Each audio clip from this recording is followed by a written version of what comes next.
You're listening to AM 1240 and 92.7 FM. Fletch with Keon Rose is the show. Nooga Radio is the station. NoogaRadio.com is the website. Your coverage for all of the local news here in the Tennessee Valley. Sports, weather, traffic, we've got you covered. Now, got some injuries for Alabama that are being resolved at the moment, right? Bo Scarborough is back from his illness. Scarborough showed no signs in practice of being limited, and he was second in the running back line behind Damian Harris. Outside linebacker Christian Miller limited during practice during the viewing period, but he watched as the position group went through drills.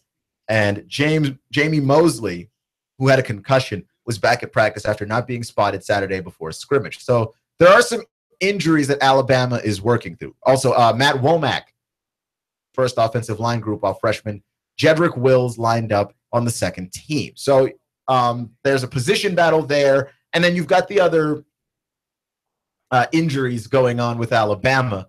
And here's the thing.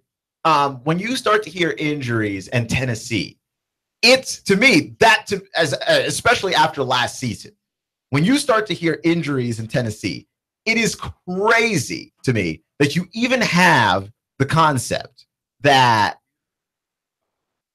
Tennessee was so badly injured last year. I understand a lot of their losing had to do with some really weak performances, either in the first or second halves of games. Tennessee, for much of the season, did not play an entire football game. But the injuries played a huge part in their consistency problems. You hear injuries as a Tennessee fan, then you just go, oh boy, here we go again. You hear injuries as an Alabama fan, as if you want to put a contrast here between the two teams and the two schools, is when you hear injuries as an Alabama fan, does that truly, truly horrify you? Does it truly horrify you? The only place that I can think of where injuries truly bother you, if you're a fan of Alabama, is the national title game. I think that Alabama has such unbelievable depth. They are so unbelievably deep at just about every single position. Wide receiver group, offensive line, running back, even quarterback to an extent, because you look at a guy like Jalen Hurts, and behind Jalen Hurts is Tua Tagovailoa, and there are a lot of fans that almost want to see what Tua can do over Hurts, which I think is ridiculous and unfair. But the fact that there's even enough buzz around that to show that, yeah, there might be depth at even the quarterback position as well, not that you hope that you ever need it. And defensively, we know that Alabama runs deep as well. I think this is probably the thinnest their secondary has been in a while, but that's inconsequential in the long term, because thin for Alabama is still deep.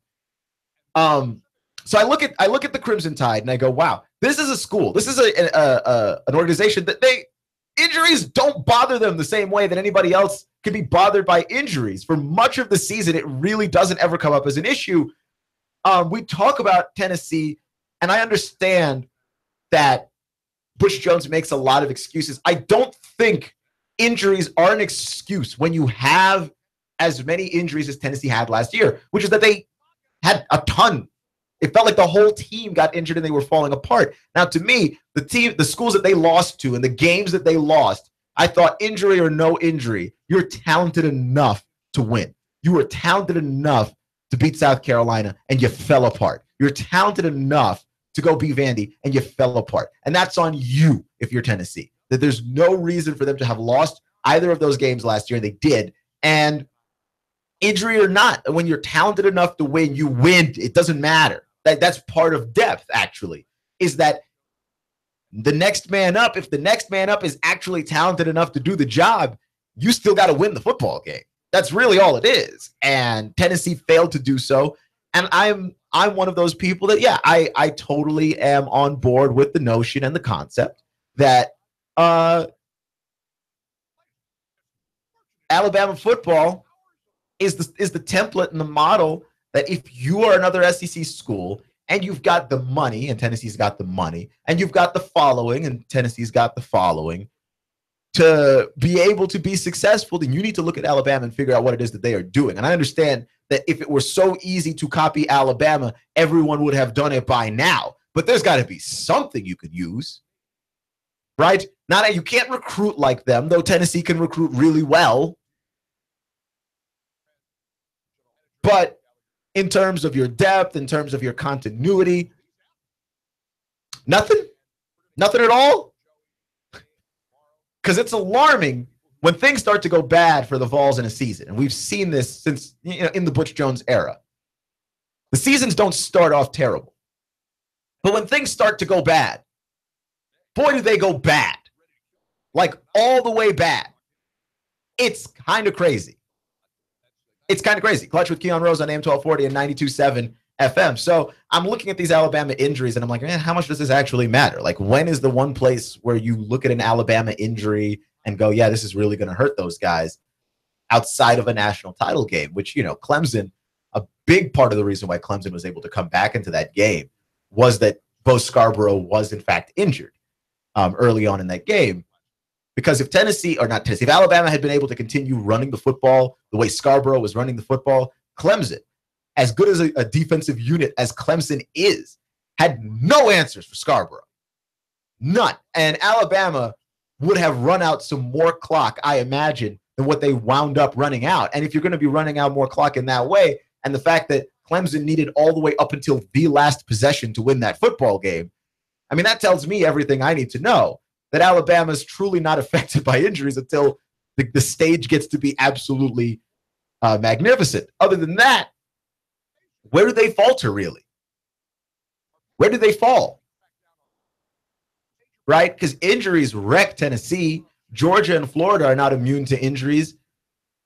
Florida's always had some kind of struggle with quarterbacks, and hopefully this year is the year where they break through on that. And Georgia's had some injuries, whether it's Nick Chubb. I thought Chubb came back too early. Alabama seems immune to injuries. A lot of that is depth. A lot of that is that they're very good at having good continuity. Guys on the first team and the second team don't seem to be all that unfamiliar with each other when they do have to play together. So I think all of that stuff matters. I don't know what it is that if you are any of these other schools, you should take from Alabama, but take something. I understand you can't take everything because, as I said before, if you could have taken everything, you would have. But, man, nothing? Nothing? Because Tennessee has the same problems now that they had when Butch Jones first got there. He's fixed a lot of problems, but there are some problems that are specifically Butch problems. They're specifically Butch problems. Clutch with Keon Rose on AM 1240 and 92.7 FM. Which brings me to my next point, quite frankly, which is most intriguing teams in the SEC, right? Which is different, by the way, than best teams. Alabama's the best team. In fact, I would argue that most of the intriguing teams in the SEC are in the East. Why? What makes somebody interesting in sports? What makes a team interesting in sports? What makes something fascinating in sports? Whether or not they're any good. If you don't know whether or not they're any good, that's interesting, right? Like, people like LeBron James. LeBron James is a very interesting player, but not as a person. LeBron James is not a very interesting person, right? Like, nobody debates LeBron James and his feats necessarily in the same way that you were going to debate whether or not James Harden or Russell Westbrook should be the MVP. And by that, I mean, LeBron is undisputedly the best player in basketball right now, right? Like, we don't have any qualms about that. Like, where LeBron gets to be controversial is when we start to ask the question, is LeBron James the greatest of all time? And there is enough of a gray area there that LeBron James then becomes interesting, right? And that, to me, is hugely important. When you look at players who we love to have conversations about, Jay Cutler. We used to have great conversations about Tony Romo. Why did we do this? Why did we have these conversations about these guys? Because we were not actually sure whether or not they were good. We were not certain. Tom Brady is great, and it's not up for debate. Tom Brady's not interesting to have conversations about. He just isn't. Peyton Manning, great. Right now, you may have the conversation of the Brady Manning conversation that was going on forever. who's the greatest quarterback between those two, who's the greatest quarterback of all time. The only time when those people get interesting is when you have to bring up the GOAT conversation, right? Because then it becomes unsure again. Uncertainty is what makes a person or makes a team interesting, right? Like the Golden State Warriors are not interesting as a team. They're not. They're great. They're great shooters. They added Durant and got even less interesting. There's no gray area. They're the best team in the league. It's not close. They're the best team in the West. They're the best team in the league. They're probably going to win the title again next year. It's not even close. Right? That's what it is.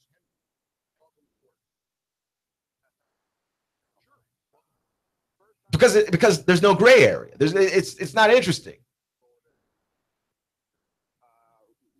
So when I look at the SEC, Alabama's not interesting. They're great. But they can't be the most intriguing team in the SEC. They're not interesting. Auburn, more interesting. But we expect Auburn to be really good. We know what we're getting from Auburn. Not that interesting. LSU, again, we're expecting a solid year from LSU, right? They might surprise us, win 8 or 9. We're expecting a solid year from LSU, and we expect better things from them moving forward beyond this year. So, not interesting. Arkansas, very interesting. Very, very interesting. Because here's what I want to know about this team, which is that they can score in bunches. Their defense is solid enough, even though they're a horrible second half team. Is Arkansas actually good or not good? Like, they win 8 games a year every year. And at some point, first off, are they good enough to win more than 8 games? That's question 1. And question 2, if they are good enough to win more than 8 games, have they been good enough to win more than 8 games this entire time? Which leads to question 3, why haven't they? Right? Is Brett Bielema holding them back as a coach, or is Brett Bielema taking them as far as they can go? It's hard to tell. I mean, it's damn near impossible to tell. Arkansas has to be one of the most interesting teams in the conference because everyone knows they're a very talented team. I think they have the most talented quarterback in the SEC. Austin Allen, to me, is the most talented quarterback in that conference. And I think it's honestly disrespectful the way that the national media covers him because they don't ever talk about it. They don't. And I understand why, because from a national media perspective, there's absolutely nothing fascinating about Fayetteville, Arkansas, and a school that's going to win 8 games because they've been winning 8 games for like the last 4 years. I mean, from a national perspective, I understand that. But Austin Allen puts up numbers. He's such a good quarterback. Like, this team has all the makings of a good football team and all the trappings of a bad football team, and I don't know if Arkansas is actually any good at football. Like, I really don't know. I know that they have good football players, but that's not the same thing as being actually good at football. Not sure. Not at all sure. Arkansas is the most intriguing team in the SEC West because nobody's got more gray area than them. Right? Georgia. Because we're still trying to figure out what caliber of coach is Kirby Smart, right? And Kirby, and I think we can all unanimously agree on this one. Georgia's a very talented football team. Kirby has got a talented unit and, recruited the pants off of the conference last year, right? Like, nobody saw the recruiting class that Georgia was pulling last year happening. I mean, they completed a number of National Day signings. And they're still recruiting well, right? Like, Georgia's been very impressive in terms of gathering talent. And this was a talented unit when Kirby got here, right? Like, Mark Richt didn't get run out because he let the team go into ruin. He didn't allow them to be just a depleted unit. So in that regard, when you look at Georgia, you're like, the talent here dictates we ought to be winning a bunch of games, right? Like, Mark Richt was here winning at least 10 games a year. Now, Kirby Smart came in last year. It's his first time being a head coach. It's his first time being at Georgia. There's a transitional period. Obviously, we're going to allow for that. But boy, you better get back to them 10 games. If you think Georgia fans are going to be anywhere near intrigued with this, 8 games. No. You better get back to them 10, bruh. Back to the 10. That's where they are. The question is, how good of a coach is Kirby Smart, really? And I'm not about to try and make any declarations of that right now and make myself look stupid. I'm just saying the question marks are there because the talent is there. And at some point you have to go, okay, this guy's holding us back. I think Georgia wins the East. That's what I think. I think they win the SEC East. But can they? I mean, talent-wise, they should. I think talent-wise, they have the most talented team in the East. It's 1 and 1A between them and Florida. I'm giving Georgia the slight edge because Jacob Eason's going into year 2. I think he makes the leap this year. But it's 1 and 1A between them and Florida. Talent dictates that you got to win this, but I mean, they were talented last year too, and they squeaked out some games that you wouldn't believe that they should have squeaked out. Like they squeaked out the Missouri game, and you're just like, really? That should not have even been close. And you need a Jacob Eason 30-yard bomb at the last second to get you the W. That one hurts. And then you lose. I don't think you lost to Nicholls State. I think you beat Nicholls State, but you beat Nicholls State barely. That's not good. I mean, Georgia escaped with a couple of games last year. I don't think the fans are going to go for escaped down there in Athens. I don't think they are. Georgia, very intriguing team to me. There's a lot of gray area there, and the gray area is between how talented is our coach actually and the talent that's actually on the roster. Right? Florida, and I told you this is going to be mostly an East thing. Florida, intriguing to me. Very intriguing to me. Why is Florida intriguing to me? Because Florida's been talented. Jim McElwain's been a good coach, right? Like, to me, now I understand that there are a lot of fans out there with question marks about Jim McElwain and his talent as a head coach. I do not have these questions. I think I can identify a decent coach when I see a decent coach. Jim McElwain is more than a decent coach. I think he's a very, very good football coach. I wouldn't dare to say great just yet, but he's a very, very good football coach. He's won the East in back-to-back years with no quarterback, which to me tells me that you're a very good football coach. And I understand the East is weak, but that he's got no quarterback. Right? He got, 3 games with Will Grier, and that's the last good quarterback he had? Luke Del Rio, Austin Appleby, and a parade of dudes you'd never heard of and are never going to be playing in the NFL. Like that, to me, no, we can't do this. You can't blame that guy for having a team that underachieves with no quarterback. Well, now he's got a couple, right? Malik Zaire, the graduate transfer from Notre Dame, really ought to be helpful there. I'm very fascinated in seeing how that's all going to work out for them because Malik Zaire is electric as an athlete. He's got a strong arm. I don't know about all of his decision-making, but I think he's got a strong arm, and he is fast. That, to me, is just you have that level of explosiveness at that position. I like it. And if Zaire doesn't work out, if Zaire were to get injured, et cetera, you've got Felipe Franks behind him at the quarterback spot that again, very interesting, very intriguing. I think that could be something that that could be something that pulls Florida up, right? Like I picked Georgia to win the East, but honestly, if those quarterbacks work out for Florida could be the team that very well does it.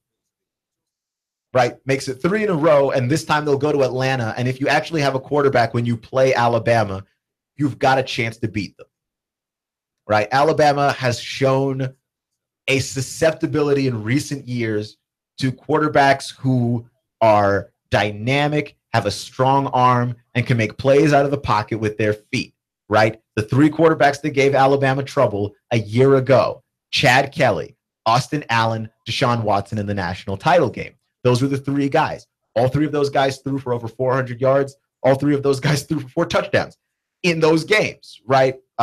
Kelly and Allen lost, but I mean, those were the highest point totals that anybody put up on Alabama all season. Those were the highest yardage totals that anybody put up on Alabama all season as well.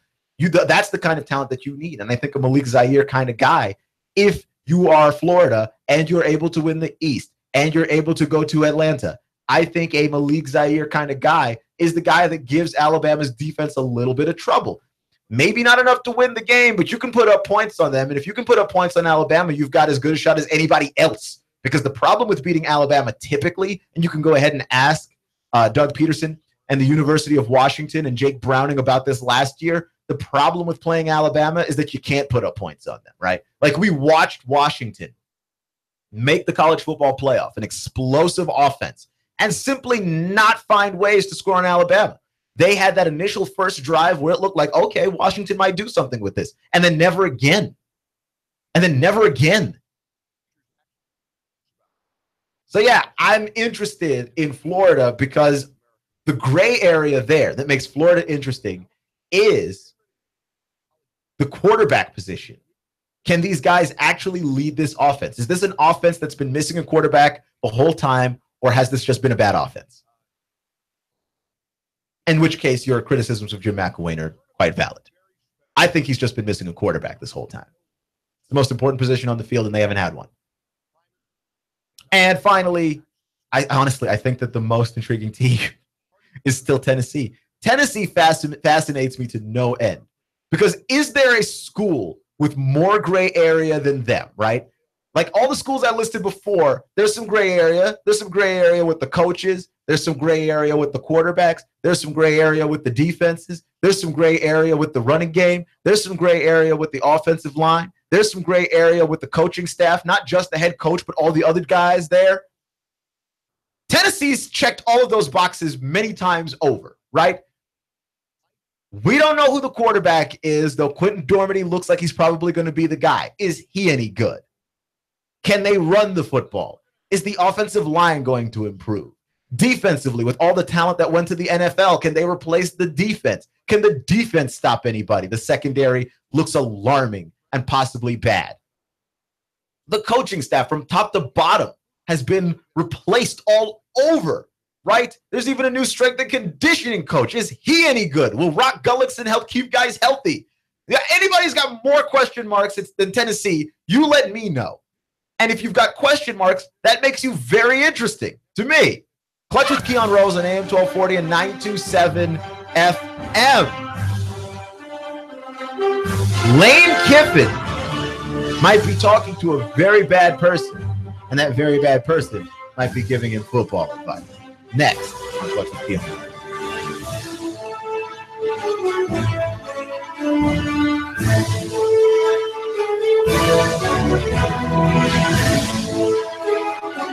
In-depth traffic, news, and information. Mornings on Nooga Radio, AM 1240 and 92.7 FM.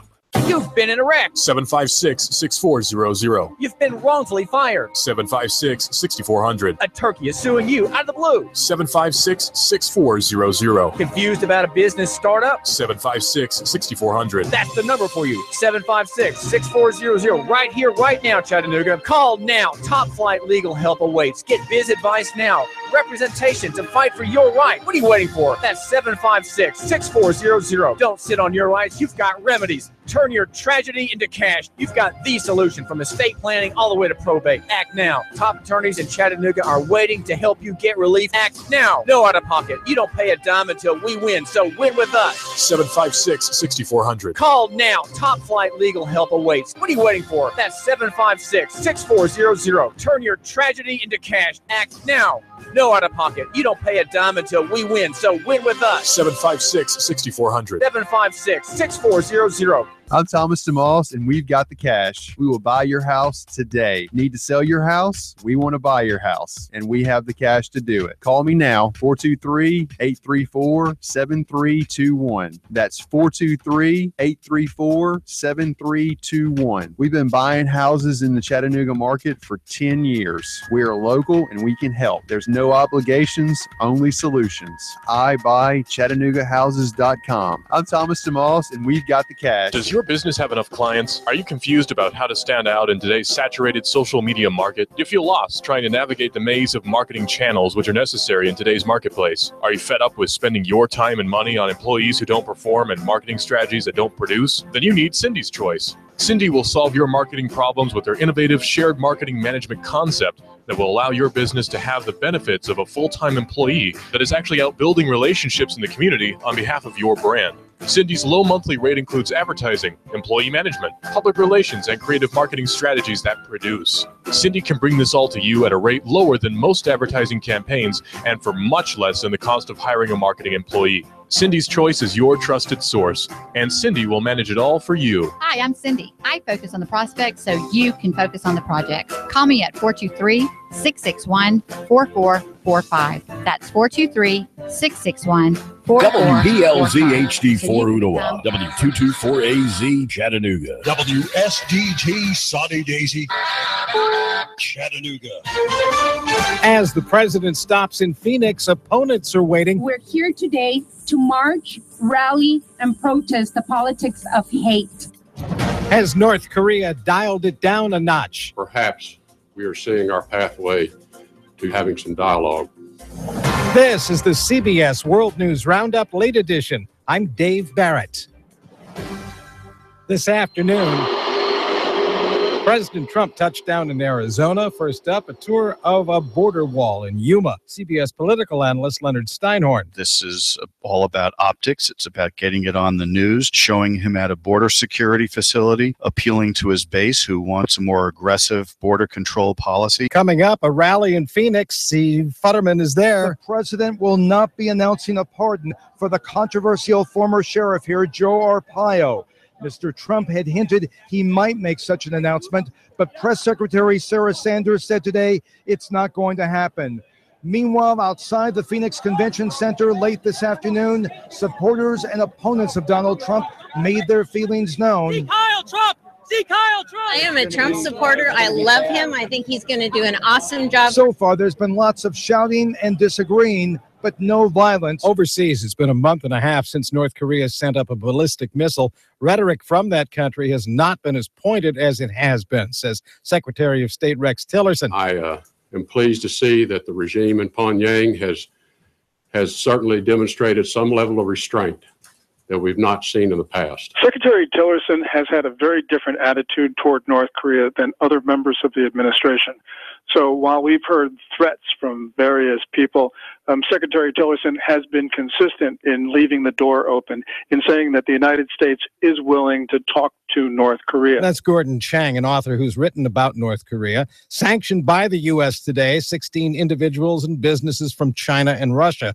CBS's Steve Dorsey says that's because they had close ties with North Korea. The Treasury Department says those targeted by the sanctions support the North Korean nuclear program and help the country evade U.S. sanctions. These new sanctions freeze any of their assets in the U.S. and prohibit Americans from dealing with them. During a search by divers today at a base in Singapore, some bodies were spotted in compartments of the damaged destroyer, the USS John McCain. 10 sailors were missing after this week's collision with an oil tanker off Singapore. They haven't found my son yet. Cynthia Kimball's son, John's been serving aboard the McCain. He loves what he does.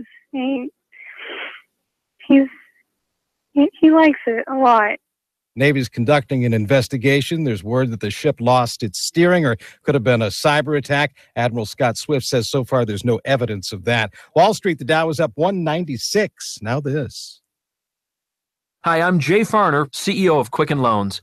Every day people ask me, Jay, did I miss out? Have the rates gone up? The answer is no. Rates are still low, and it's a perfect time to refinance your home, especially if your mortgage rate is higher than 4.25%. If you'd like to lower your interest rate and save thousands of dollars in interest without starting over on a new 30-year loan, a Quicken Loans Yorgage is what you're looking for. With our exclusive Yorgage, you can choose a term that works best for you, anywhere from 8 to 30 years. The rate today on an 8-year Yorgage is 3.25%, APR 3.75%.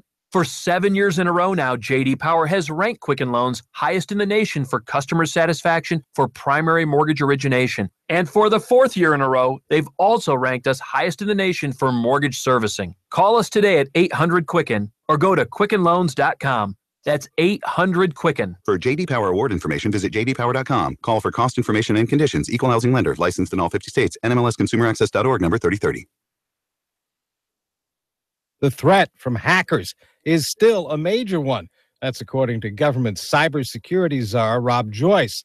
He says the U.S. could use 300,000 more experts in that field. And there's a big-time software risk out there, says national security correspondent Jeff Pegues. CBS News has confirmed that FBI officials have met with private industry representatives to relay concerns about Kaspersky Lab, a Moscow-based cybersecurity company with suspected ties to Russian intelligence. Rob Joyce is warning consumers against using the company's popular antivirus software. I worry that as a nation state, Russia really hasn't done the right things for this country, and they have a lot of control and latitude over the information that goes to companies in Russia. So I worry about that. You're listening and now to our CBS reporter in the field. We asked Ray at Ray's Plumbing what's important for homeowners to know. 3, 2, 1.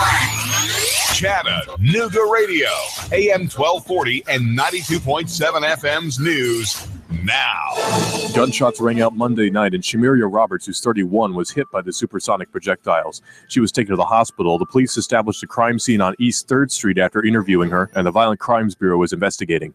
Over in Cleveland, police smashed in the window of a van to rescue a child who was left in that hot van while the mother was off shopping at Walmart.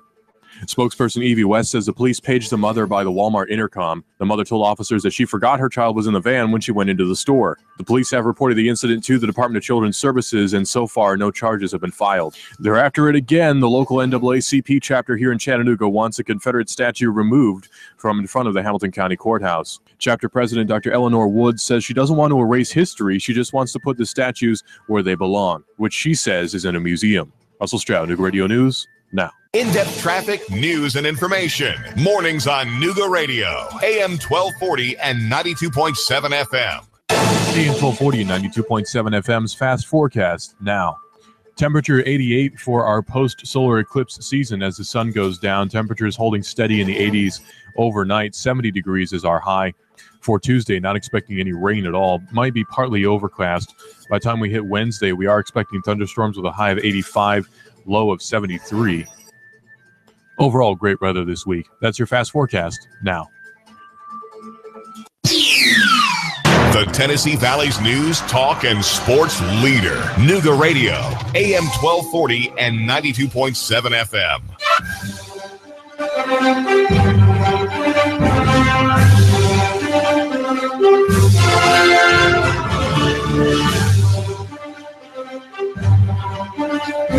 Hello, Chattanooga. You're listening to AM 1240 and 92.7 FM. Clutch with Keon Rose. Nooga Radio is the station. Noogaradio.com is the website. And you'll be pretty much unsurprised to know Lane Kiffin is fraternizing with vaguely scummy people. And by vaguely scummy people, I mean Art Briles. Right? Lane Kiffin is consulting Art Briles for advice on coaching.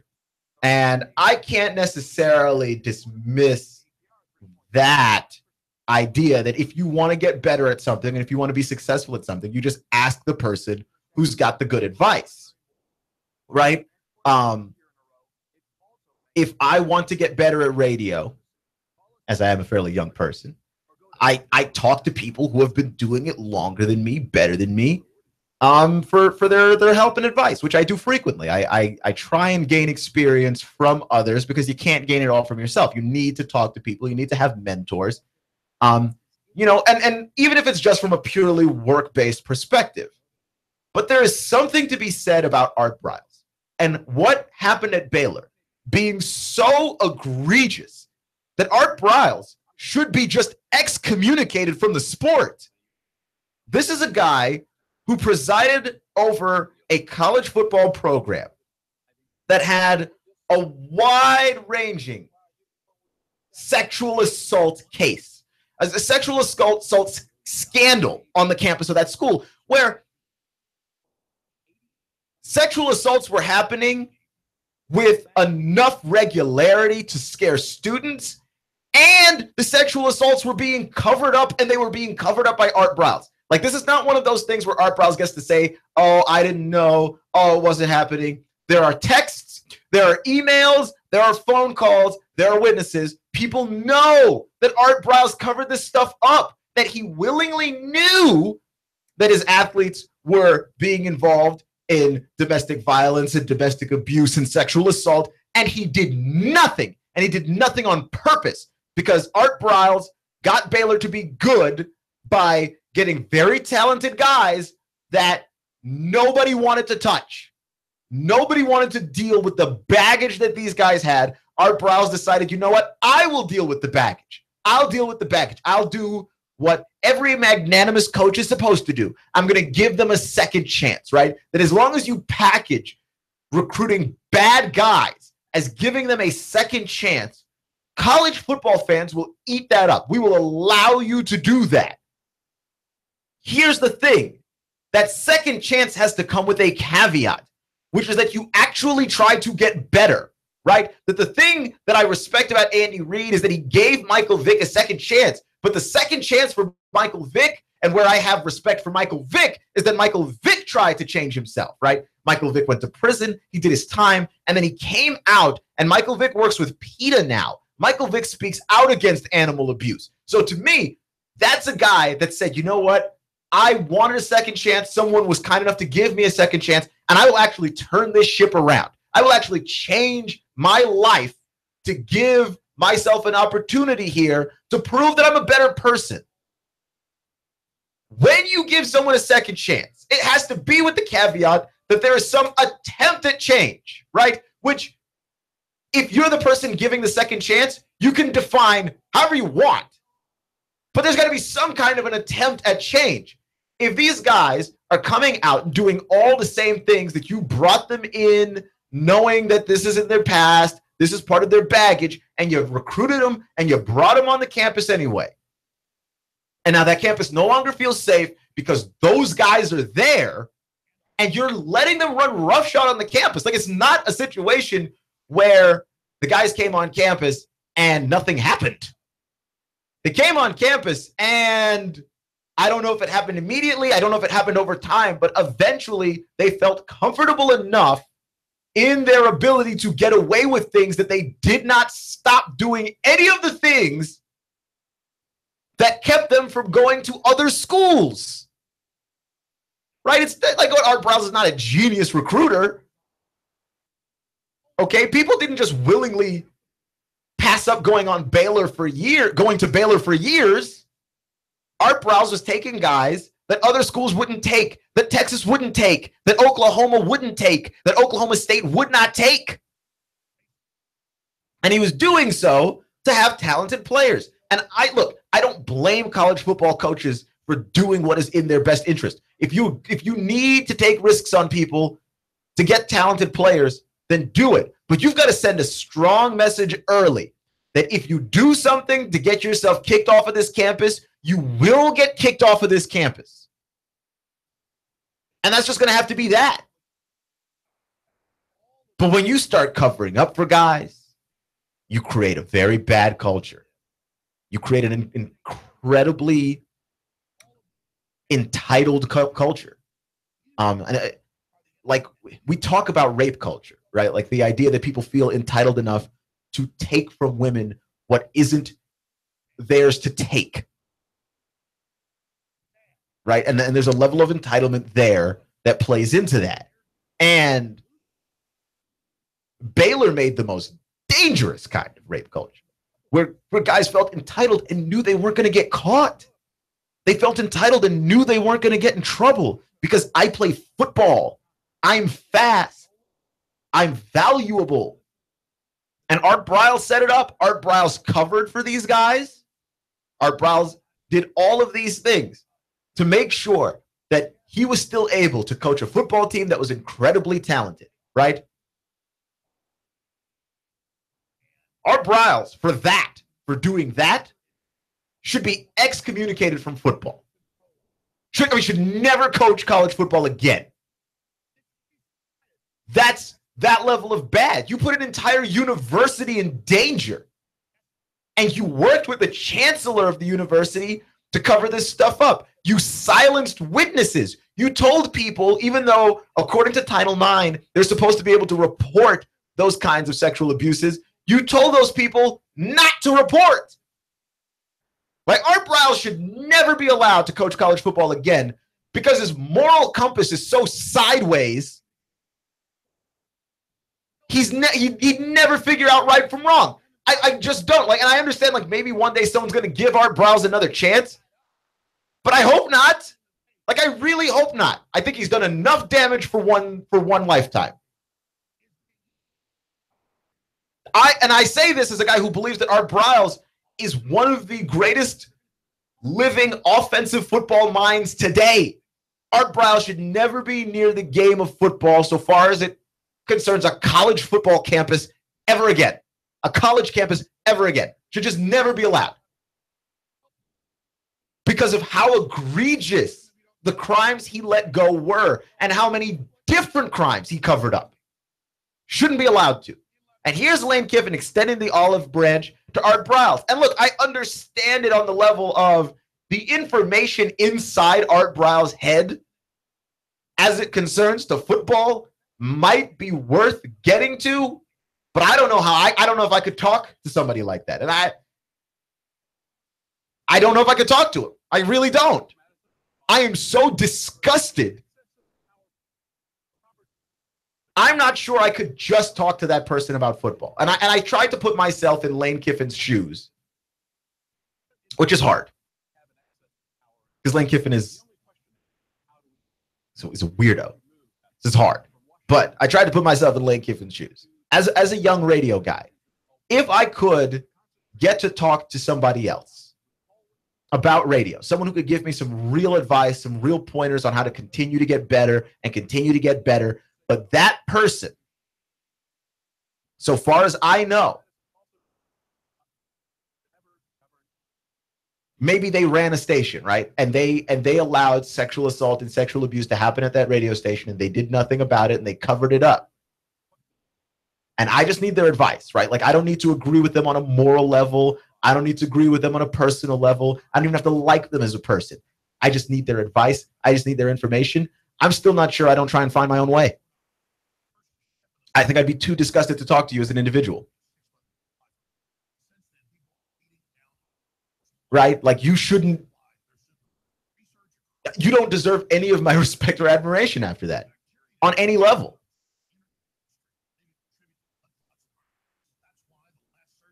And whether Lane Kiffin means for it or not, when you say, look, I'm just going to do this for football, what you're saying to Art Briles is, yeah, you can come back. Maybe not in a head coaching capacity, but we're normalizing ourselves to the idea that Art Briles is back in this thing again. And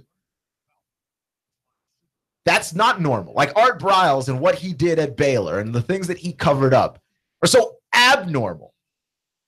Like, there's nothing around Art Briles should ever be normalized ever again. And he did that to himself. Like, there are just some crimes that are too egregious to forgive in that way. And when there are multiple rapes happening on a campus and being covered up by the head football coach, working in conjunction with the chancellor, and this is actively happening, and he's sending texts, and he doesn't seem worried about it. He doesn't seem worried about any of the victims. reeks of just the worst kind of mentality that, sure, maybe Art Briles could come around, right, and say, you know what, what I did there was wrong. But first off, he hasn't. He has made not only no attempt to come around on this, Art Briles is suing Baylor. Dude has the gall to sue the university over this. Like, Art Briles is the definition of sorry, not sorry. Like, he's not even sorry. I almost have no doubts if Art Briles goes to another university, the same thing happens. Right? If Art Briles could assure somebody that this is not going to happen again, then and only then would Art Briles deserve some kind of a second chance. If I were in a position to hire him, would not be the person to do that, though. Because I'm too disgusted by it. Like, I mean, I'd have to ask you, like, what were you thinking? And I understand, again, Lane Kiffin's not trying to seek out moral advice from Art Briles. But, yo, I'd have trouble just being on the phone with that dude. Knowing how many people got caught up in his nonsense. And knowing that he's not sorry. Like, he tried to do the public press tour to repair his image. And I'm like, repair what? Repair what? There ain't nothing to repair, bro. Repair what? You're not even sorry.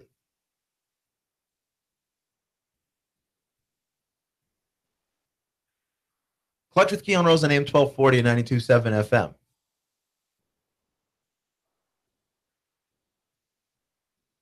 It's crazy. And I understand that, like, you know, again, Art Briles, if Art Briles could coach college football, he'd immediately be a top 3 coach. I honestly believe after Saban and after Urban Meyer, if Art Briles could coach football, and he can't, because he allowed scummy stuff to happen, and which makes him implicit in the scumminess, which makes him also scummy. He can't. But if he could, he'd be a top 3 guy. That's how good a coach I think Art Briles is. But also, I wouldn't touch Art Briles with a pole a mile long. Can't respect him. Can't respect him. I don't want his advice. I don't want his football knowledge. None of it. Keep it to yourself. And also keep that stink of just moral ineptitude also to yourself and away from college football. Like, it's not like college football is this morally clean place already, as we're seeing with everything with Hugh Freeze. But there are levels to stuff. Not everything is the same. And what Art Briles did is worse. Is worse. By orders of magnitude worse. And I can't respect it. Maybe that's just me. Clutch with Keon Rose on AM 1240 and 92.7 FM. So the NBA season doesn't ever end. It doesn't ever end. And Magic Johnson has been accused by the Indiana Pacers of tampering with Paul George. And if the NBA finds that the tampering of Magic Johnson is actually true and can actually be proved, then the Lakers can be punished in a number of different ways, including the loss of draft picks, financial fines up to $5 million, future restrictions on acquiring Paul George, and possible suspensions of the offending officials, which in this case would be Magic Johnson at the very least. And what I find to be interesting is that you would have to say that the Lakers are very much in the hunt for LeBron James after next season. LeBron James, who continues to not be bad at basketball, despite the fact that he is older, seems to be somehow getting better at basketball in a way that I find perplexing, mind-boggling, and I actually do not understand it. But if you're going to be taking all of these punishments, the way that the Lakers are going to be taking all these punishments, then yeah, it could be easily said that you could put yourself in a position now where you're not the front runner to get LeBron James, even though LeBron James has been moving all of his stuff from Cleveland to Los Angeles, to me indicating that he's at least interested in going there. I don't know, if you're the Lakers, why you bothered to tamper with Paul George. I really don't. Yesterday, I asked the question, and I think it's still a valid question, of what actually is tampering in this day and age in the NBA, when you literally have players on teams reaching out to guys and going, hey, I want you to come play with me. I want you to come play with me. And they're friends. And so you become a free agent of somebody, and then just, you reach out to them and say, hey. And Magic Johnson's a former player and a guy that players have always turned to for advice. And so the line between tampering,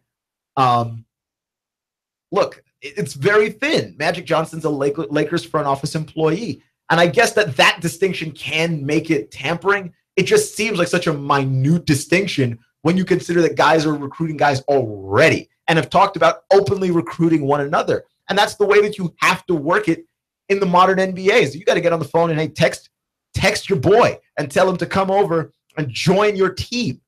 That's what you have to do. That's how the modern league works. I don't make the rules. That's just the way that it is. And Magic Johnson was working it like that, it seems like, but he can't work it like that. He's a front office official. So not to get back into that conversation again, but I don't know why Magic Johnson felt the need to tamper with the Paul George thing in the first place. Paul George has been saying for years that he would like to go back and be a Laker. Not obviously publicly, but people close to Paul George have been saying for years he wanted to be a Laker. He wanted to be a Laker for years, just forever saying it. And I understand that there is some possibility that Paul George could go to Oklahoma City, play with Russell Westbrook. They could be very successful together, and he could like that success that they would have together, and then would not leave Oklahoma City and presumably not go to Los Angeles. But my thing is, if Paul George wanted to go to Los Angeles because he wanted to improve his brand, that he did not like Indianapolis as a place where his brand could be, Oklahoma City's not going to be better for it. He was going to be in LA anyway. There was no need to risk any of this stuff over a guy that could wind up playing for your team anyway. And now, instead of having a chance where possibly you've got Lonzo Ball, Paul George, and a chance to acquire LeBron James, now it's very possible because of the tampering, you could have neither. And I don't know why that level of irrationality was ever employed. And again, I don't think that Magic was the malicious kind of guy that was just like, I'm going to see if I can get away with this. Mostly because, and I am struggling with this because I think I have fallen for the public persona of Magic. I don't know Magic Johnson. So I actually don't know if he thinks this. I'm just saying Magic Johnson has just never struck me as the guy that's sneaky and underhanded and trying to get away with things. Right? I think Magic just does stuff. Right? Like I'm really not into the belief that Magic Johnson is this guy that's just thinking too deeply about things.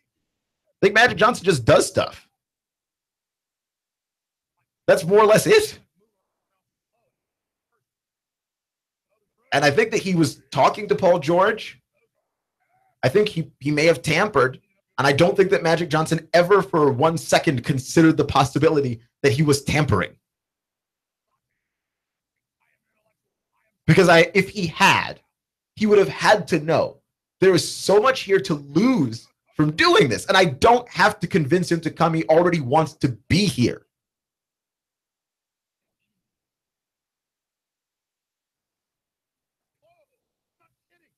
Right? Also, Magic Johnson had a wink wink at Paul George on the Jimmy Kimmel show. This is a man, I don't think he sees the rules in the same way the rest of us see the rules. And I think it's been a very long time since Magic Johnson saw the rules in the same way that the rest of us have seen the rules.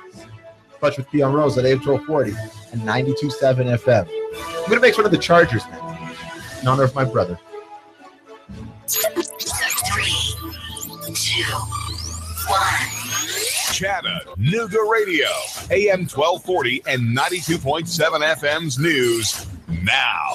Gunshots rang out Monday night, and Shamiria Roberts, who's 31, was hit by the supersonic projectiles. She was taken to the hospital. The police established a crime scene on East 3rd Street after interviewing her, and the Violent Crimes Bureau is investigating. Over in Cleveland, police smashed in the window of a van to rescue a child who was left in that hot van while the mother was off shopping at Walmart.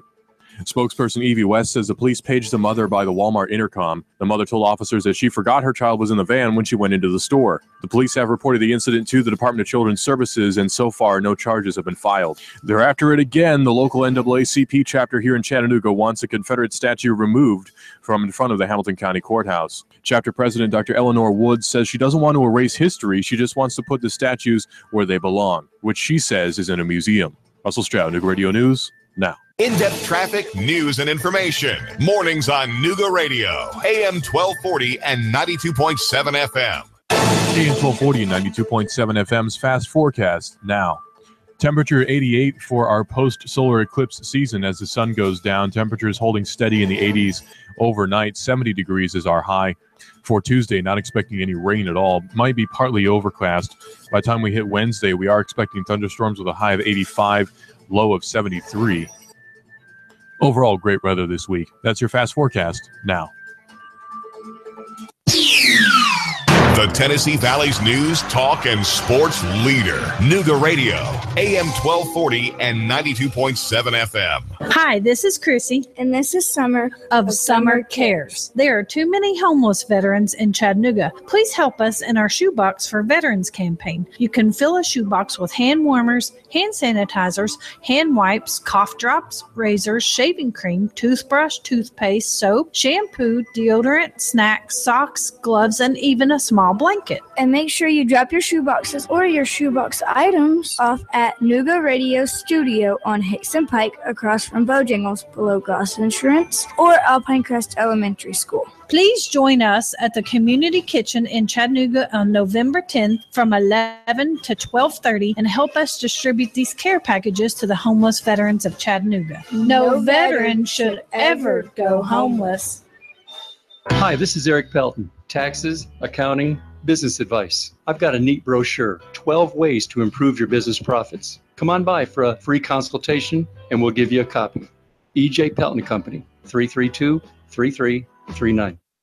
When my brother and I opened our first Jets Pizza, we believed if we made the best pizza, customers would find us. So we made fresh dough each day, used fresh toppings, and premium mozzarella cheese. 300 plus stores later, we still do. Try Jet's famous 8-corner pizza with premium mozzarella cheese and one topping, now just $11.99 for a limited time only. Jet's Pizza, the best pizza in town. 3600 Hickson Pike. Life is short. Eat better pizza. Let's get Jets. When you shop online for a weapon, you avoid the sales tax. But now you can buy local at Shooter Supply, and you'll do just as well, if not better. Here's how. 10% off of ammo and accessories, or 20% off of the handgun permit class, or you can get 20% off the range membership. You deduct the taxes online, and at Shooters, you do even better. And let Shooter's consignment program turn that rifle into cold, hard cash. Shooter Supply, Hickson. Shooters Supply, Hickson. I have the best steak selection in town. The name of the business is Don's Meat Shop, and I'm Donnie Raines. Just ask for Donnie. I make over 20 different types of sausages. Most of them are great for grilling. We have the best selection, best quality. We have the hard-to-find items. Don's Meat Shop. This is Thomas DeMoss with Keller Williams Realty. I am a realtor in Chattanooga. We list and sell homes, work with buyers, work with home sellers. I have been involved in real estate for over 10 years. My background is as a real estate investor. That is what I bring to the table, is that real estate investor mindset. My job is to help you sell your house for the most money, employing the best marketing strategy and walking you through what can be a rather stressful process. So we are encouraging people who are on the fence or even thought about selling their house to give us a call. There's no obligation. We're just here to kind of have a conversation, let people know what the process is like, what the market is like, what values they can expect to receive. We work with buyers as well. I also have a buyer's agent that works exclusively with my buyers because we want to give our clients as much attention as we can. My cell phone number is 423-364-0028. Our website is northriverpropertygroup.com. That's northriverpropertygroup.com. We'd love for you guys to call us. Hi, I'm David Crockett, and I'm here with David Tulis, and we're having a little discussion over who's the number one Nooga centrist. If you want to keep up with free market ideas, then read Nooganomics.com. David Tulis, the blogger with the biggest pen. Nooga Radio, AM 1240 and 92.7 FM knows your opinion is important. So call 800-8949. Agree or disagree. Call 423-800-8949. 800-8949. Nooga Radio, AM 1240, 92.7 FM, and 95.3 HD4. News, talk, sports. Nooga Radio.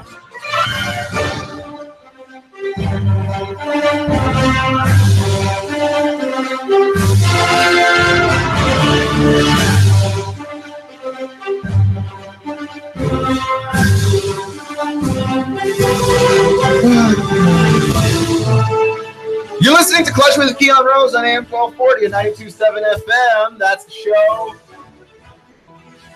Nooga Radio is the station. NoogaRadio.com is that their website. Now, for me, personally, when I watch the NFL, I watch the NFL because of my team and then players around the league, right? And so it would not bother me very much because I haven't lived in Washington, D.C. since I was a kid. It would not bother me very much if my team moved. It wouldn't change very much for me. But a lot of people are attached to their NFL teams in that local kind of way. You got Falcons fans that are here that root for Atlanta because we're this close. Atlanta couldn't dream of leaving Atlanta. You'd piss off a bunch of people. We also have Titans fans who are this close to Nashville, and Titans should never leave Nashville. Otherwise, you piss off a bunch of people. So there are fans that root in that local way, but I don't think that the NFL is that local of a sport any longer. Right? Like the NFL is not really a local game. That's why the NFL makes so much money. It's just not local. The way that college football is local, the Major League Baseball is local. It's just not local in that same way. And so I think that the San Diego Chargers, who are now the Los Angeles Chargers, who are trying to win the battle for Los Angeles, are in fact losing the battle for Los Angeles. And I think they underestimated the local aspect of it. I think they underestimated, at least on some level, the people around a team have to care. And many times you see this with the NFL, that for some strange reason, NFL teams think that we are out here for football just because it's football. Like we'll just watch anything because it's football. That's not true. That is not true. You understand? You could have the Jacksonville Jaguars and Blake Bortles playing in my backyard, and I would not go see it. We're not out here just to watch football, right? There's some level of loyalty involved. And when I say in my backyard, by the way, I don't mean figuratively in my backyard.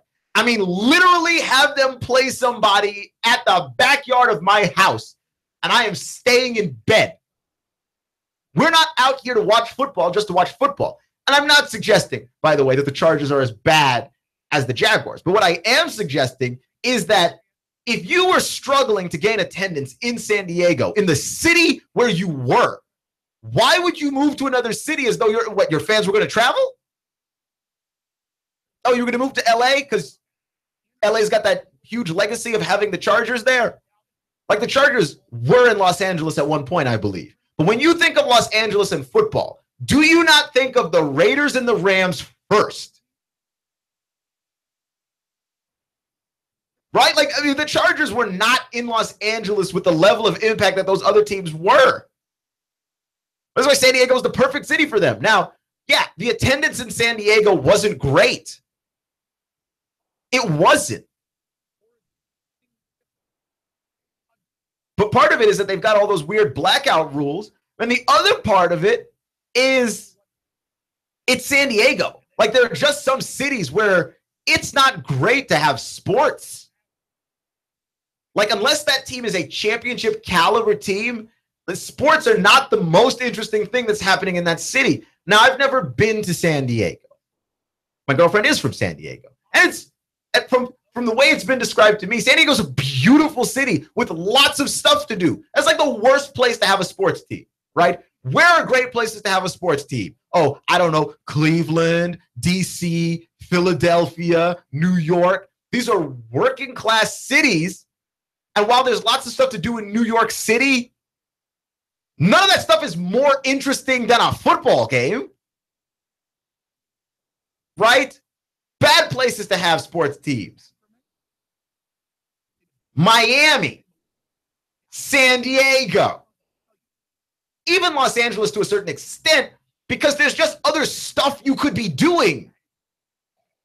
Right? Like, the nightlife in Miami is so wild. Would you rather watch the Marlins or would you rather go out to the club? Now, to me personally, because I am a sports nerd, I would rather just go watch the Marlins. Like, Giancarlo Stanton, to me, is one of the great hitters in Major League Baseball right now. You'd be lucky to get a chance to watch him, and they still can't sell the Marlins tickets to go watch Giancarlo Stanton, who might hit 60 home runs this season, which we have not seen since Roger Maris.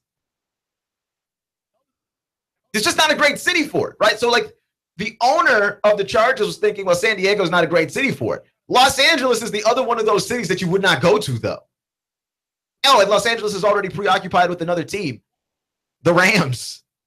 So the Chargers ran out this campaign to get people to come watch these games. And it was the battle for LA. We've got to win the battle for LA. And I am here to report they are, in fact, losing the battle for LA, and they are losing the battle for LA by a landslide. Okay, first off, the attendance for the game that they played against the Saints this past Sunday was 21,197 people in a venue that holds 27,000. So they were about 8,000 short. When the Rams came back, the Rams had about twice that much. The fight for LA is a giant L for the Chargers. And by the way, people were telling the Chargers before they came that they did not want them in LA. LA fans were like, no, we don't need you. We don't want you. Not you. Bill Plaschke, who writes for the LA Times, wrote a giant column when the Chargers announced that they were moving to LA entitled, "We don't want you here." If that's not subtle enough. But no, they put their heads down and move. If we move to the bigger market, we're going to make something happen here. But that's not how this stuff works, because football is already not local.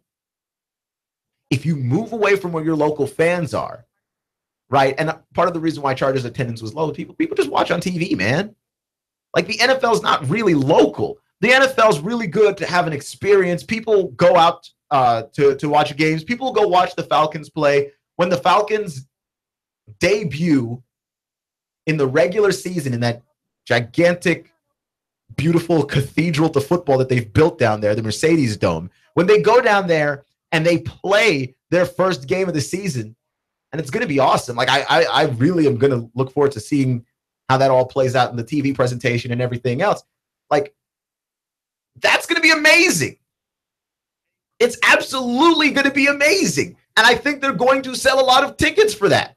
But it's in a city like Atlanta where football is an experience. I can tell you right now, as far as Los Angeles goes, there are many great experiences that you can have in Los Angeles. Football is not the experience. It's not the experience. And people who think locally are older NFL fans, or younger NFL fans just root for whoever they want. That's the world we live in. I mean, when you look at the NBA, the NBA has capitalized in not being local in the biggest way possible. All the stars that people like don't live anywhere near you. I've seen kids love Steph Curry. Kids love Steph Curry. I see Steph Curry jerseys all over Chattanooga. And who's wearing them? 12-year-olds, 13-year-olds, 15-year-olds, 9-year-olds. Kids love Steph. They don't live anywhere near Steph. They love Steph. The NBA's capitalized on not at all being local and really just not caring that they're not local. The NFL still tries to act like it's local. It's not. And the Chargers are learning this lesson in the worst possible way. That people weren't watching you when you were in San Diego. You moved to Los Angeles and less people are watching you now. You're not local. Right? And if that's going to be your following, you need to be a contender. That's what you need, right? The fans of the NFL who believe in the local mindset are older fans. Kids don't care. Older fans are local, which is why when the Rams go to Los Angeles, the Rams return to Los Angeles, and there are a bunch of fans that they left in Los Angeles. When they went to St. Louis, there are a bunch of fans they left in LA. And those people still root for the Rams because that was their local team. And now they're back. And yeah, I'm going and I'm taking my son and I'm taking my daughter and they're taking their son. We're all going to watch the Rams now. Because that local mindset with those people lived on. Younger generation is not local. And the Chargers were not significant enough in Los Angeles to have people with that local mindset still hanging on to it. So no, you're not going to get that same push. You're just not. Now, I think the irony of ironies here is that the Chargers play in the StubHub Center. They play in a place sponsored by a ticket company. They can't sell tickets, but they are sponsored by tickets. Okay. All right. Clutch with Keon Rose on AM 1240 and 92.7 FM. Quick Cam Newton update, which is that Cam Newton is most likely going to play football this Thursday. And I think that it's a pretty quick turnaround when you consider that Cam Newton was not able to throw a football all summer long, like literally just not able to throw a football. And when last I saw Cam throw a football was a video of Cam Newton practicing throwing a football inside the locker room, which hardly counts as real game time reps and throws. Then he was throwing out on the practice field some more, and now he has been cleared to target his return for Thursday night. Ron Rivera confirmed that Cam will be playing against the Jacksonville Jaguars on Thursday night. Now, here's the thing that I need to know right now, because the NFL is just trying to kill us with this stuff. The bigger storyline here has got nothing to do with Cam Newton, right? Like, Cam Newton's cleared to return. I'm interested in seeing how that's going to go. The bigger story here is that the NFL put the Jaguars on Thursday night, back-to-back weeks. And the Jaguars look bad. The Jaguars look awful. Blake Bortles looks terrible. America has noticed that Blake Bortles looks terrible. And look, I said last year, give Blake Bortles a chance to grow. Right? Because he came off of his second season. He showed, I thought, some promise and potential after that. But now he's going into season number 4. And he looks every bit as bad, lost and confused as he did his rookie season. And I think if you're the Jaguars, you might have to consider moving on for Blake Bortles. That's all I'm saying. You have to consider moving on from Blake Bortles at that point. Right? Clutch with Keon Rose on AM 1240 and 92.7 FM. Here's the thing that impresses me about Dan Mullen in Mississippi State. And I've mentioned this on the show before, but Dan Mullen and his ability to win while not recruiting the best. Like Dan Mullen's not recruiting a bunch of 5- and 4-star guys. Dan Mullen's recruiting 2- and 3-star guys and flipping them into amazing talents. The number of guys that Dan Mullen has put into the NFL that are 2-star guys, that are 3-star guys is alarming. And Dak Prescott's one. Dak Prescott was a 3-star. And I saw him play at Mississippi State, and I said, that guy's legit. Right now, I didn't know that Dak Prescott would turn into Dak Prescott as we know him now. Where, he's on a team that could potentially go to a Super Bowl. I wasn't sure. But Nick Fitzgerald is, many people believe, more talented than Dak. In the running department, sure. Right? Like Nick Fitzgerald, and don't let anybody tell you that he's the sneaky fast, deceptive fast, whatever racial coding we want to say for, oh, that's a white guy that can run. Nick Fitzgerald is quick and has done more running than Dak Prescott has ever done. I think that Dan Mullen might be, outside of Nick Saban, the best coach in the conference for what he has done and how little he is given to do it. And he's turned Nick Fitzgerald into easily the most interesting player in the SEC. How good can Nick Fitzgerald get? How far can he take the Bulldogs? It's unknown, but that's the thing. Like, nobody thinks that it's unknown in that we're not sure if he can do it. It's unknown in that we understand that the ceiling is high. The question is how high, right? Like, Nick Fitzgerald ran the ball a ton in high school. He's a guy that I think he is not as accurate as Dak. I think he's a less accurate passer. He's going to have to become a better passer of the football. I just can't imagine that he doesn't get better. That's the thing. Like, I think he will get better, but he's such a great runner. He's a better runner than Dak ever was, right? Dak Prescott, and here's some numbers for you. Dak Prescott had 9 total 100-yard rushing performances. Never had more than 139 yards in a single game. Nick Fitzgerald, in his time, ran the ball 195 times for over 1,300 yards. He averaged 7.1 yards for an attempt. 17 times he scored the ball running the football. He put up numbers like this. He ran for 195 on South Carolina. He ran for 107 on Kentucky. He ran for 182 on A&M. He ran for 131 on Arkansas. 258 yards against Ole Miss. Dude almost hit 300. And that was one of his 8 100-yard rushing performances. So Dak Prescott may have had more 100-yard rushing games than Fitzgerald, but when Fitzgerald did cross 100, he went like all the way past 100. If Nick Fitzgerald can complete almost 60% of his passes, because I believe last year he was at 42.9%, which is terrible, quite frankly. No, 54.3%.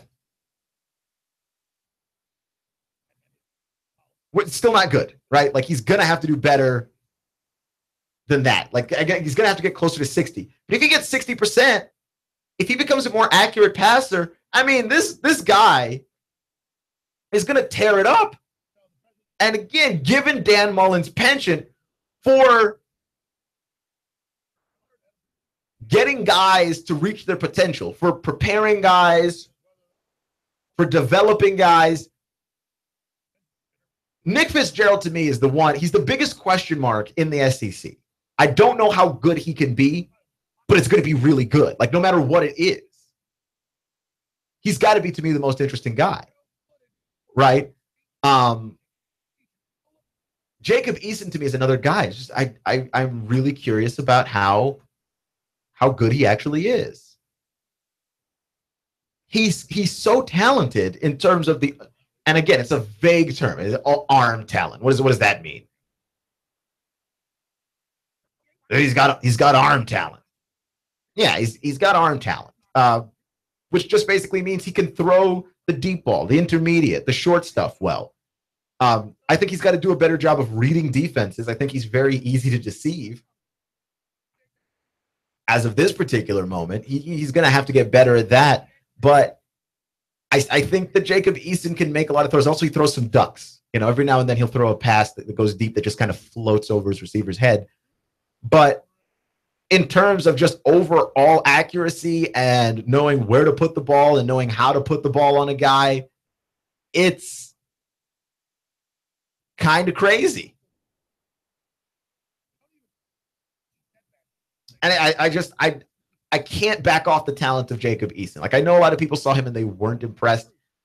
I remain impressed. I remain very impressed by Jacob Eason. I just can't see a way that guy's not good. Clutch with Keon Rose on AM 1240 and 92.7 FM. And, of course, with the NFL getting close to returning as well, let me give you my list of guys that are from the SEC that I am looking forward to watching on Sundays. Leonard Fournette, I think, is probably the best one. Leonard Fournette's going to be relied on a lot, because the Jaguars are terrible and they cannot throw the ball. Their options at quarterback as of this moment are Chad Henne and Blake Bortles, who, by the way, have roughly the same quarterback rating since Blake Bortles came into the league, right? Chad Henne and Blake Bortles. Same quarterback rating since came in the league. And fun fact, it's low. So Doug Marrone said he's looking for someone to take control of this offense. Looking for someone to lead this offense. And what he really means by that is, I don't know that it's either of you. I'm not sure that it's either of you. Really, really, really got to consider the notion and consider the option that this team's not going to be able to throw the football, which means more Leonard Fournette for the rest of us. My hope, though, is that they don't run Leonard into the ground, which I can't imagine that they won't, because I don't know how else they're going to move the football. Like, I really don't. I don't see it. Leonard Fournette's very interesting to watch because he'll be playing a lot. He'll be playing an awful lot. Alvin Kamara with the Saints, to me, is very, very interesting because he was very fun with the Vols. He was dynamic, and quite frankly, with Jalen Hurd there, he was supposed to be the kind of second back there, the scat back, if you will. And then Jalen Hurd wound up not having a great season and then quitting on the team and all of that stuff. And Alvin Kamara kind of became it so far as moving that offense along went, and was surprisingly effective as not an every down back, but a highly used back in that offense. And so now with the Saints are really loving him in training camp. The Jets GM is actually upset that he was not able to trade up and get Alvin Kamara for the Jets, which I think is good because I think it'd just be hard to watch the Jets. I don't want to have to force myself to watch the Jets. So, yeah, Alvin Kamara with the Saints, I'm pretty excited and interested in seeing how he's going to transition into the league. And also that lightning thunder thing, he's going to be working with Adrian Peterson on that. I'm interested in seeing how they're going to split that back situation as well. I'm pretty excited. I'm also excited about year 2 Dak Prescott. Can he build on it? Can he move forward with that? I'm not entirely certain, but I've got a lot of hope, a lot of optimism about that. I think we all feel like the Cowboys are still a very, very good team. There's no reason why Dak Prescott should regress, but I want to see how he plays when teams recognize him and recognize where he wants to go, his tendencies and all of that stuff. But Dak Prescott, as far as understanding play calling and that stuff, I mean, he understands that pretty well, and it looks like he's going to go nowhere but up. Anywho, you've been listening to Clutch with Keon Rose on AM 1240 and 92.7 FM. Thank you for joining me today, making me just a small part of your day. You know that I appreciate each and every one of you. Remember, folks, it's not how you start, it's how you finish. Stay clutch, and I'll see you in 24 hours.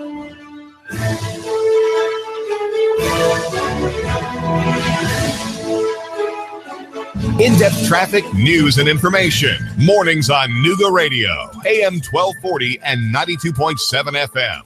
You've been in a wreck. 756-6400. You've been wrongfully fired. 756-6400. A turkey is suing you out of the blue. 756-6400. Confused about a business startup? 756-6400. That's the number for you. 756-6400. Right here, right now, Chattanooga. Call now. Top flight legal help awaits. Get biz advice now. Representation to fight for your right. What are you waiting for? That's 756-6400. Don't sit on your rights. You've got remedies. Turn your tragedy into cash. You've got the solution from estate planning all the way to probate. Act now. Top attorneys in Chattanooga are waiting to help you get relief. Act now. No out of pocket. You don't pay a dime until we win. So win with us.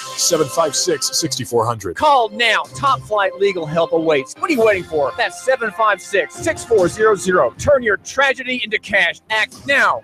No out of pocket. You don't pay a dime until we win. So win with us. 756-6400. 756-6400. I'm Thomas DeMoss, and we've got the cash. We will buy your house today. Need to sell your house? We want to buy your house, and we have the cash to do it. Call me now, 423-834-7321. That's 423-834-7321. We've been buying houses in the Chattanooga market for 10 years. We are local, and we can help. There's no obligations, only solutions. iBuyChattanoogaHouses.com. I'm Thomas DeMoss, and we've got the cash. Does your business have enough clients? Are you confused about how to stand out in today's saturated social media market? Do you feel lost trying to navigate the maze of marketing channels which are necessary in today's marketplace? Are you fed up with spending your time and money on employees who don't perform and marketing strategies that don't produce? Then you need Cindy's Choice. Cindy will solve your marketing problems with their innovative shared marketing management concept that will allow your business to have the benefits of a full-time employee that is actually out building relationships in the community on behalf of your brand. Cindy's low monthly rate includes advertising, employee management, public relations, and creative marketing strategies that produce. Cindy can bring this all to you at a rate lower than most advertising campaigns and for much less than the cost of hiring a marketing employee. Cindy's Choice is your trusted source, and Cindy will manage it all for you. Hi, I'm Cindy. I focus on the prospects so you can focus on the projects. Call me at 423